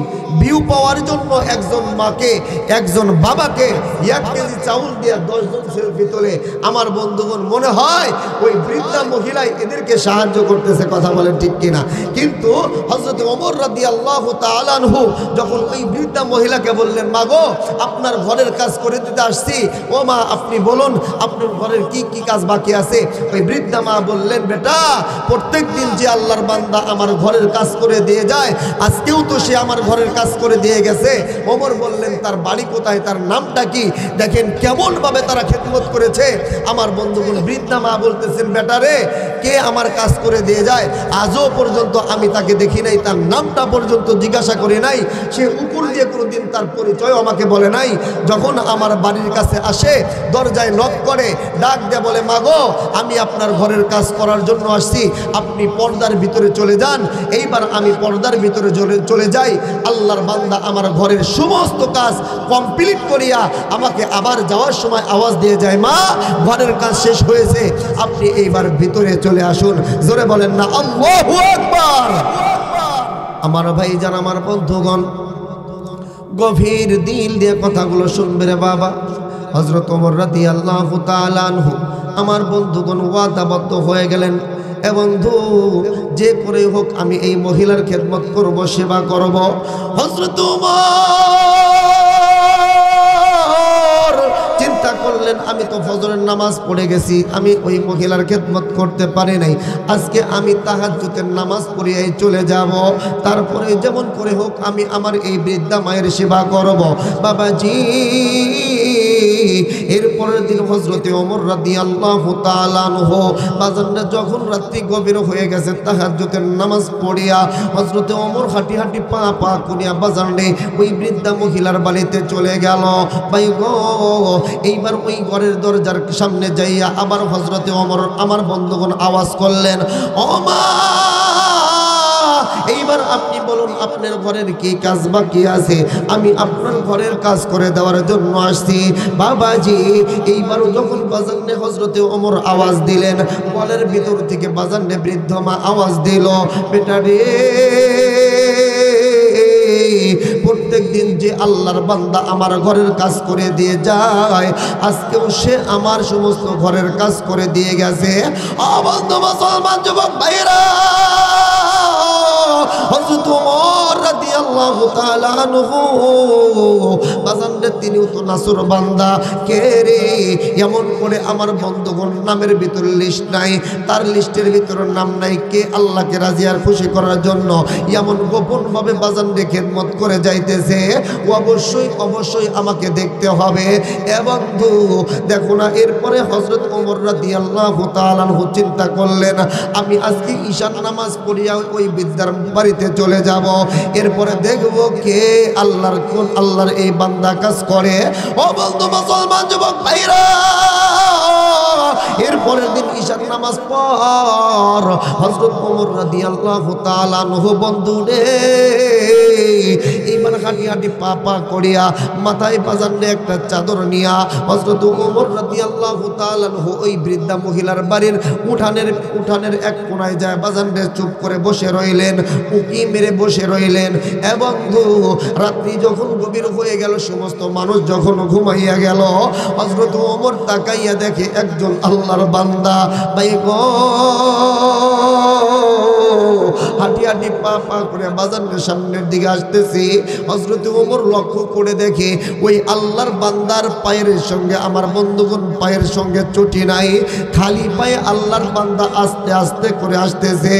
ও বন্ধু মুসলমান যুবক ভাইরা, ওই আল্লাহর বান্দা যখন বৃদ্ধা মহিলার উঠানের উপরে বাজারে পাড়া দিয়েছে, সঙ্গে সঙ্গে হযরত ওমর পিছন দিয়ে যাইয়া তাকে ঝাপড়া মেরে ধরেছে আর ডাক দিয়ে বলতেছে, এ আল্লাহর বান্দা তাড়াতাড়ি করে তুমি তোমার মুখ খোলো, আমি দেখব কে তুমি এইভাবে একমাত্র আমার আল্লাহকে রাজি আর খুশি করার জন্য খেদমত করে যাইতেছো।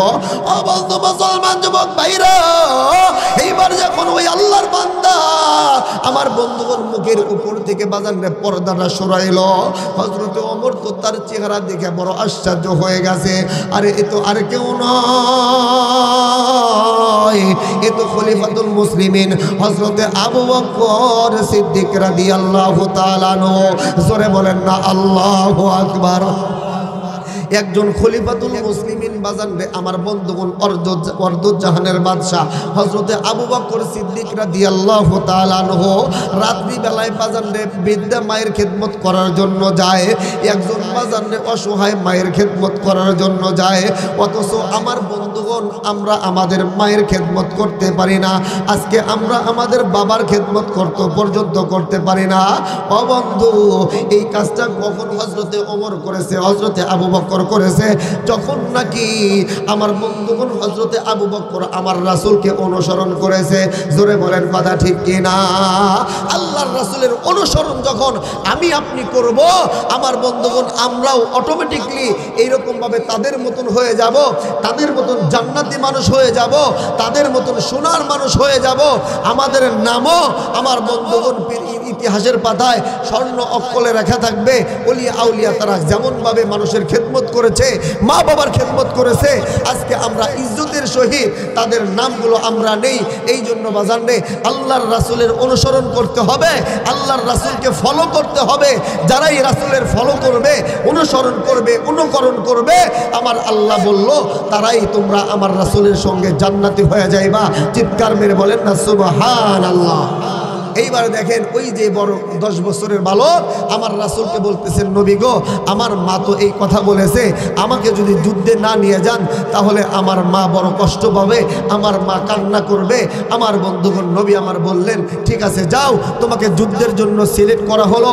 কেননা যুদ্ধের ময়দানে অনেক আহত সৈনিক, তারা যুদ্ধ করতে করতে অনেক সময় আহত হয়, তাদেরকে ব্যান্ডেজ করার প্রয়োজন হয়, অনেক সৈনিকের পানি পান করার প্রয়োজন হয়। তুমি পানি পান করাইবা, আহত সৈনিকদেরকে ব্যান্ডেজ করবা, এর জন্য তো কিছু মানুষ দরকার। ঠিক আছে যাও, তোমাকে যুদ্ধে যাওয়ার জন্য অনুমতি দিলাম। জোরে বলেন না সুবহানাল্লাহ। ওই সাহাবীটা, ওই বালকটা এত খুশি হয়েছে, এত খুশি হয়েছে, আমার বন্ধুগণ এটা ভাষায় কখনো বোঝানো যাবে না। এইবার আমার বন্ধুগণ, আল্লাহর রাসূল সামনের দিকে আগাইতেছে, সাহাবায়ে কিরামকে যুদ্ধের জন্য সৈনিকদেরকে বাছাই করতেছে। কিছু দূর যাওয়ার পর আল্লাহর রাসূল তাকাইয়া দেখে একটা, আমার বন্ধুগণ, একদম হ্যাংলা পাতলা বাচ্চা একটা সন্তান লাইনে দাঁড়ায় আছে। আমার রাসূলকে তাকে দেখেই অবাক হয়ে গেছে। আরে বেটা, তুমি তো ছোট মানুষ, তুমি কি জন্য লাইনে দাঁড়াইছো? নবী গো, আমিও আপনার জন্য যুদ্ধ করার জন্য জিহাদের ময়দানে যেতে চাই। জোরে বলেন না সুবহানাল্লাহ। নবী গো, আমিও তো আপনার জন্য জীবনটাকে উৎসর্গ করতে চাই।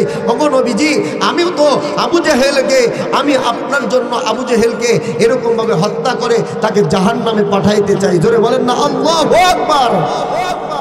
নবী আমার বলতেছে, তোর বয়স কত? কয় হুজুর 8 বছর আমার বয়স। কয় না, 8 বছরের বাচ্চাকে যুদ্ধের ময়দানে নেওয়া যাবে না। 8 বছরের বাচ্চা, তুমি তো তরবারি ধরতে পারবা না, যাও, তোমাকে যুদ্ধের ময়দানে নেওয়া যাবে না। ওই ছোট্ট বাচ্চা, ছোট্ট বালক শিশুটা আমার বন্ধুগণ কান্না করতেছে, বলতেছে, নবী গো, আপনি না কিছুক্ষণ আগে আমার ভাইকে যুদ্ধে যাওয়ার জন্য অনুমতি দিলেন। আমার বন্ধুগণ, নবী আমার বললেন, তোমার ভাইয়ের বয়স তো 10 বছর, তোমার ভাই তোমার চাইতে তো দেখতেও হিষ্টপিষ্ট। আমার বন্ধুগণ, এইবার ওই ছোট্ট বাচ্চা বড় বুদ্ধি খাটায়া আমার নবীকে বলতেছে, নবী গো, শুধু শরীরে শক্তি থাকলেই যুদ্ধ করা যায় না, যুদ্ধ করার জন্য কৌশল জানা থাকা দরকার। কথা বলেন ঠিক কিনা? তো আমার ভিতরে ওই কৌশলটা আছে। আল্লাহ রাসূল বলল, কেমনে? কয়, নবী গো, তাহলে যদি আপনি যদি বিশ্বাস নাই করেন, তাহলে আপনি আমার ভাইয়ের সঙ্গে আমাকে একটা কুস্তি লড়াই করার জন্য কুস্তির একটা ব্যবস্থা করে দেন। আমি যদি আমার ভাইকে কুস্তি করে হারাইতে পারি, তাহলে আমাকে আপনি যুদ্ধের ময়দানে নিয়ে যাবেন। জোরে বলেন না আল্লাহু আকবার। এটাই হলো বলে রাসূল প্রেম, এটাই বলে হলো রাসূলের মোহাব্বত, এটাকেই বলে রাসূলের ভালোবাসা। জোরে বলেন কথা ঠিক কিনা? আমার বন্ধুগণ, দুই ভাইয়ের ভিতরে কুস্তি লড়াই করার জন্য সুযোগ করে দেওয়া হইল। ও বন্ধু মুসলমান, আল্লাহর রাসূল মুস্কি মুস্কি হাসে, সাহাবায়ে কিরামকে ডাক দেয়া বলে, আমার সাহাবীরা দেখো, এই সমস্ত মানুষগুলা কেমন আমার দ্বীনের জন্য পাগল, কেমন আমি রাসূলের জন্য পাগল। আমিও বলতে চাই, ওই সময় বুঝি আমার আল্লাহ তার ফেরেশতাদেরকে বলতেছিল, এ আমার ফেরেশতারা, দেখ, তোরাই তো এই সমস্ত মানুষদেরকে দুনিয়ার জমিনে পাঠাইতে নিষেধ করেছিলা, দেখো এই মানুষগুলা আমার রাসূলের জন্য, আমার দ্বীনের জন্য কেমন পাগল। আল্লাহু আকবার। আমার বন্ধুগণ, কুস্তি লড়াই করার জন্য সুযোগ করে দিলেন। এইবার আমার বন্ধুগণ, ছোট ভাই যখন বড় ভাইয়ের কাছে গেছে, কুস্তি লড়াই করার আগে দেখবেন তারা একান্তভাবে একটু মোলাকাত করে, কোলাকুলি করে। তো কোলাকুলি যখন করার জন্য গেছে, ছোট ভাই বড় ভাইরে ডাক দেয়, বলে, বড় ভাই, তোমার যেই শরীরের শরীর, তুমি তো হাতির মতন দেখতে, আমারে যদি ভাই তুমি একটা চাপ দাও, আমি কিন্তু বাঁচতে পারবো না, আমার পিছন দিয়ে বাতাস বের হয়ে যাবে। ও ভাই, তুমি দয়া করে আমাকে একটা চান্স করে দাও। ভাই, তুমি তো সিলেক্ট হয়েই গেছো, আমাকে একটু সুযোগ করে দাও। ও ভাই, তোমার কি মনে আছে আমরা দুই ভাই কি প্রতিজ্ঞা করেছিলাম? আমরা দুই ভাই প্রতিজ্ঞা করেছিলাম, যদি কোনোদিন সুযোগ আসে, আমরা দুই ভাই মিলে আবু জেহেলকে হত্যা করে তাকে আমরা জাহান্নামে পাঠিয়ে দেব। ভাই রে, তুমি তো যুদ্ধের জন্য সিলেক্ট হয়ে গেছো, আমাকে একটু সুযোগ করে দাও। তোমার সঙ্গে যখন আমি কুস্তি লড়বো, তোমাকে যখন আমি আস্তে করে ধাক্কা দেব, তুমিও সঙ্গে সঙ্গে জমিনে পড়ে যাইবা, আমিও যুদ্ধের জন্য এরকমভাবে সিলেক্ট হয়ে যাব। জোরে বলেন না আল্লাহু আকবার। আল্লাহ, কেমন তারা নবীর আশেক ছিল, কেমন নবীর দেওয়ানা ছিল, কেমন নবীর মোহাব্বতের মানুষ ছিল। আমার ভাই জান, আমার বন্ধুগণ, দুই ভাইয়ের ভিতরে আমার বন্ধুগণ কথোপকথন হয়ে গেল। বন্ধু রে, চোখের ইশারায় আমার বন্ধুগণ ছোট ভাই যখন বড় ভাইকে বাজানে ধরেছে, ছোট ভাই বড় ভাইকে বাজানে সামান্য একটু আঘাত করেছে। আমার বন্ধুগণ কথা এবং কাজের অনুযায়ী সঙ্গে সঙ্গে আমার বন্ধুগণ বড় ভাই জমিনে পড়ে গেছে।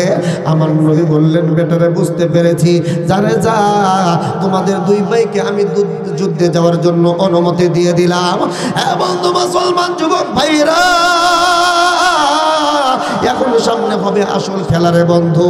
আমার বন্ধুগণ সমস্ত সাহাবায়ে কিরাম যুদ্ধের জন্য বাজারে লাইন ধরে দাঁড়ায় আছে। ভাই গো, রাসূলের প্রিয় একজন সাহাবী যার নাম হলো আব্দুর রহমান ইবনে আউফ রাদিয়াল্লাহু তাআলা আনহু, তিনি বলতেছেন, আমি যুদ্ধ করার জন্য বাজারে দাঁড়ায় আছি। আমি চিন্তা করলাম দেখি আমার ডান বামে কি আছে। ও বন্ধু মুসলমান যুবক ভাইরা, আব্দুর রহমান বিন আউফ রাদিয়াল্লাহু তাআলা আনহু বলেন, আমি আমার ডাইনের দিকে তাকাইয়া দেখি 10 বছরের একটা বালক আমার ডাইন পাশে দাঁড়াইয়া আছে। আমি এইবার যখন বাম পাশে তাকাইয়া দেখি রে, আমার বাম পাশেও 8 বছরের একটা বালক দাঁড়াইয়া আছে। বন্ধু মুসলমান যুবক ভাইরা,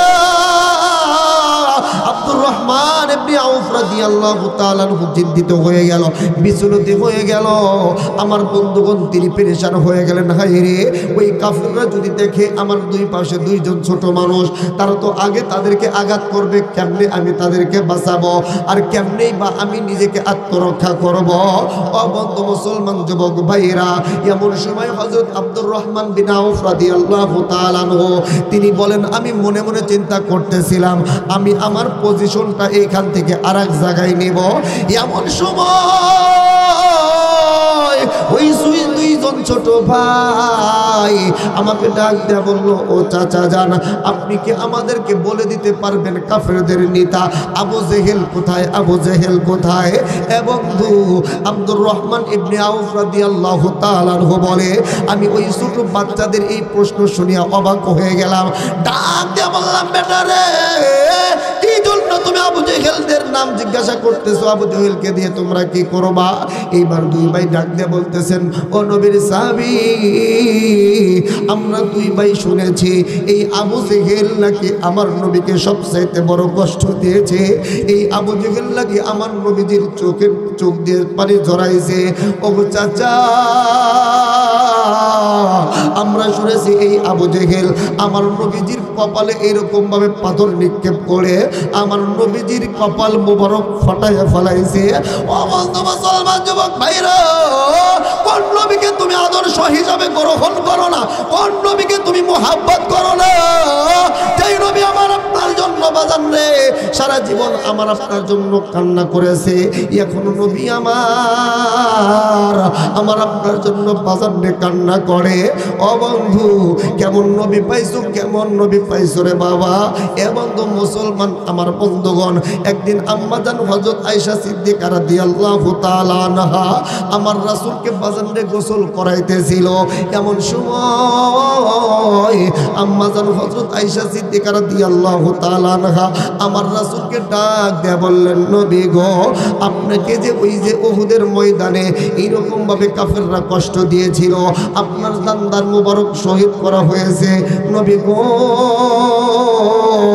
আপনি কি আপনার জীবনে এর চাইতেও কি বেশি কষ্ট কোনো জায়গায় পেয়েছেন, নাকি এইটাই আপনার জীবনের সবচাইতে বড় কষ্টের দিন ছিল?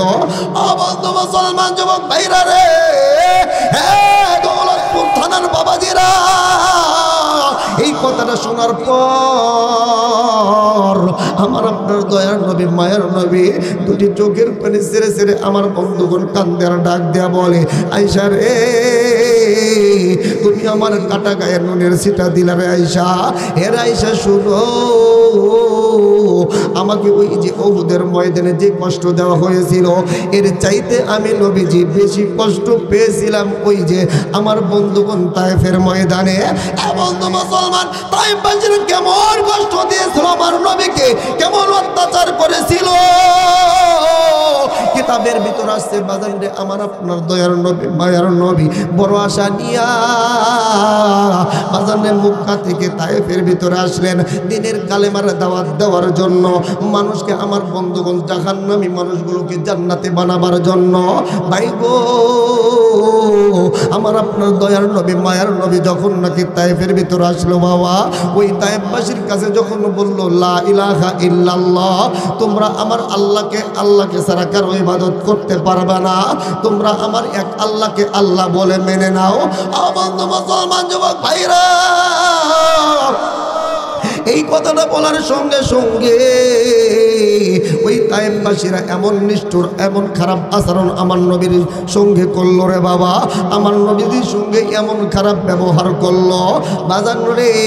আমার নবীজি হলো ক্লান্ত মানুষ ছিলেন, পিপাসার্ত মানুষ ছিল। আরব জাতির একটা ঐতিহ্য হলো তারা কিন্তু অতিথি পরায়ণ, তারা অতিথিকে বাজান রে অত্যন্ত ভালোবাসে, মহাব্বত করে, তাদেরকে আপ্যায়ন করে। কিন্তু এই তায়েফবাসীরা তারা তাদের ঐতিহ্যকে ভুলে গেল। আমার নবীকে ডাক দিয়ে বলল মুহাম্মদ রে, তুমি তাড়াতাড়ি আমাদের তায়েফ থেকে বের হয়ে যাও, তাড়াতাড়ি আমাদের তায়েফের ময়দান থেকে বের হয়ে যাও, নইলে কিন্তু আমরা তোমাকে অত্যাচার করব, জুলুম করব, নির্যাতন করব। এবং শুধু তারা এই কথাগুলোই বলল, আমার নবীজিকে আমার বন্ধুগণ অকাত্য ভাষায় গালাগালি করলো। এ বাবাজি, আমার নবীজিকে ওই তায়েফের মানুষগুলো দূর দূর দূর দূর করে তাড়িয়ে দিল। এবং মুসলমান যুবক ভাইরা, কিতাবের ভিতর আসছে দয়াল নবী মায়ার নবী মনের ভিতরে ব্যথা নিয়ে বাজারের রাস্তা দিয়ে হাঁটতে হাঁটতে যাইতেছিল। এমন সময় ওই তায়েফবাসীগুলো বাজারে তারা শুধু আমার নবীজিকে অপমান করে ক্ষান্ত হলো না, এইবার তারা তাদের দুষ্ট ছেলেদেরকে বলল, বেটারে ওই যে যা মুহাম্মদ নামে একজন পাগল যাইতেছে, যার বেটা যা ওই মুহাম্মদকে তোরা পাথর দিয়ে আঘাত করে জর্জরিত করে দাও। জোরে বলেন না নাউজুবিল্লাহ। এবং তো মুসলমান যুবক ভাইরা, ওই তায়েফবাসীর ছেলেগুলা আমার দয়ার নবী মায়ের নবী রাস্তা দিয়ে বাজারে যখন হাইটা যাইতেছে, ওই তায়েফবাসীর সন্তানগুলো বাজারে তারা তাদের হাতে পাথর নিয়ে আমার নবীজির শরীরের ভিতরে আমার বন্ধুগুলো ঢেল মারতেছে আর পাগল পাগল বলে গালি দিতেছে। ভাই গো আমার বন্ধুগণ, নবী আমার ওই তাদের পাথরের আঘাত বাজারে একটা আঘাত করতে করতে তারা এমনভাবে আমার রাসূলকে আঘাত করলো, নবীজি আঘাত সহ্য করতে না পেরে বাজারে পড়ে গেল। ওই তায়েফবাসীর সন্তানগুলা আবার আমার নবীজিকে বাজারে দাঁড় করায় দেয়। আবার নবী আমার সামনে চলতেছে, আবার তারা আঘাত করতেছে। এবং মুসলমান যুবক ভাইরা, আমার যেই নবীজির শরীরের ভিতরে মশা মাছি বড় হারাম ছিল, ওই তায়েফের সন্তানগুলো এমনভাবে পাথর মারছে রে বাবা, আমার নবীজির চামড়াটা ফেলে বাজারে রক্ত বার হইতেছে। রক্ত পড়তে পড়তে বাজারে আমার নবীজির জুতা মোবারক রক্তের সঙ্গে আটকে গেছে। আমার বন্ধুগণ, নবীজির পালক পুত্র যায়েদ ইবনে হারিসা রাদিয়াল্লাহু তাআলা আনহু আমার নবীজিকে এইরকম ভাবে জড়াইয়া ধরছে আর তায়েফের সন্তানদেরকে বলতেছে, এরে তায়েফবাসীরা, তোমরা আমার নবীজিকে আঘাত করো না, তোমাদের যত মনে চায় তোমরা আমাকে আঘাত করো, যত মনে চায় তোমরা আমাকে মারতে মারতে মেরে ফেলো, কিন্তু আমার নবীকে আর আঘাত করো না, আমার নবীকে আঘাত করো না।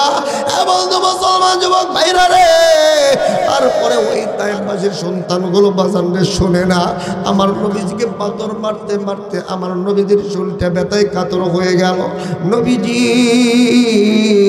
কিছু দূর যাওয়ার পর বাজারে একটা পাহাড়ের গুহায় বাজারে আশ্রয় নিলেন। বন্ধু, এমন সময় জিবরাইল আলাইহিস সালাতু ওয়াস সালাম আমার বন্ধুগণ উপস্থিত হয়ে গেল। আমার নবীকে ডাক দিয়ে বলল, নবী গো, আপনার সঙ্গে তায়েফবাসীরা যেই আচরণ করেছে, যেই ব্যবহার করেছে, আমার আল্লাহ কিন্তু সব কিছুই দেখেছেন।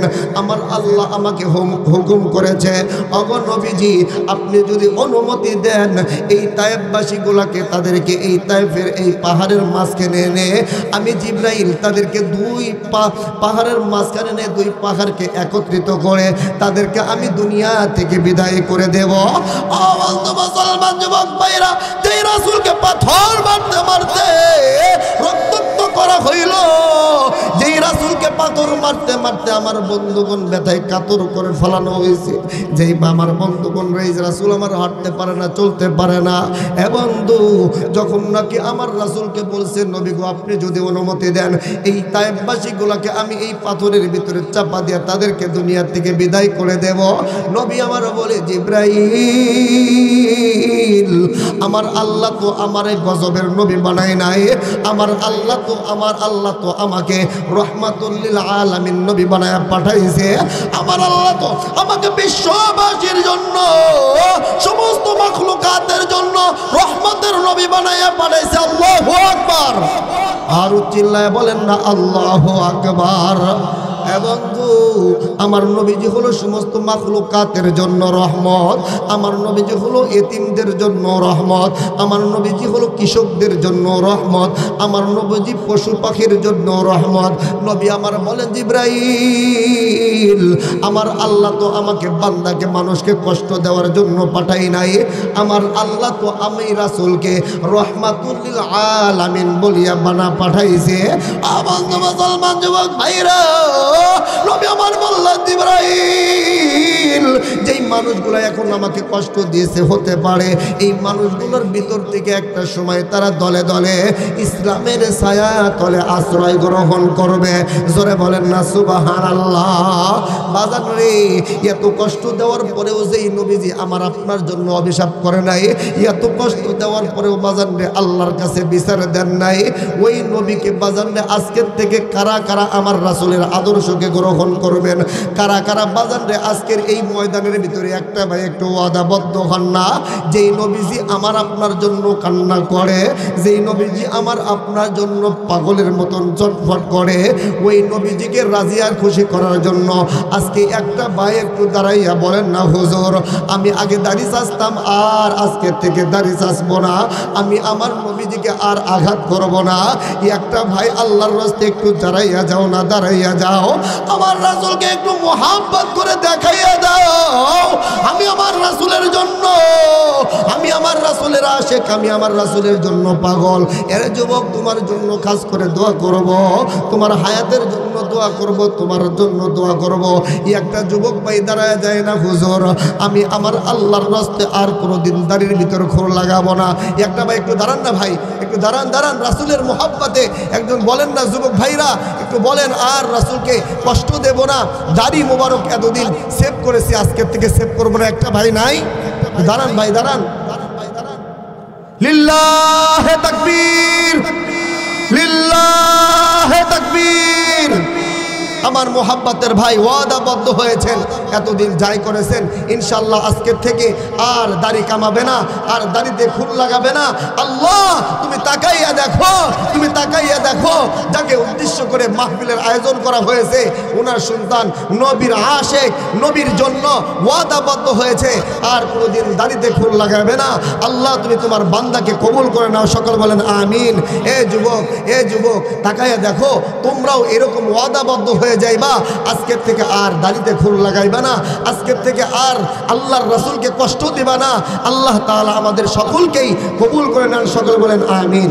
আল্লাহ পাক রব্বুল আলামিন আমাদের সকলকেই মাফ করে দেন। আমরা বেশি বেশি আমাদের পিতামাতার খেদমত করব, বেশি বেশি আমরা আল্লাহর কাছে ক্ষমা চাইব। আল্লাহ তাআলা যেন আমাদের সকলকেই মাফ করে দেন, সকল বলেন আমিন। ওয়া আখিরু দাওয়ানা আনিল হামদুলিল্লাহ।